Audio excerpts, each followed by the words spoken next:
வாய் பேசிடுவோம், ஆனா மறக்க மாட்டோம். இருதயத்துல ஆழமா அந்த கசப்பு நமக்குள்ள பதிஞ்சிருக்கும்.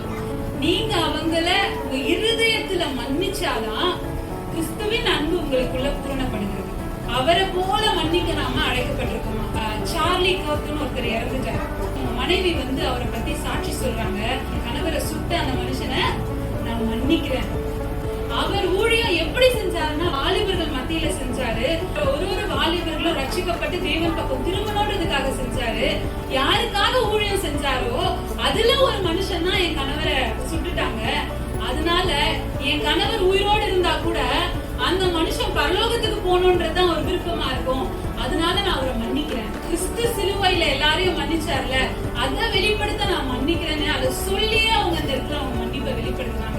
அதுதான் இயேசு கிறிஸ்துவோடைய அன்பு, அதுதான் இயேசு கிறிஸ்துவோடைய பண்பு, அதுதான் உண்மையா சாட்சி உள்ள வாழ்க்கை. இயேசுக்காக நான் வாழ்றேன், இயேசுவை தான் நான் பின்பற்றேன்னா அது நம்மளுடைய செயல்களில நம்ம வெளிப்படுத்தணும்.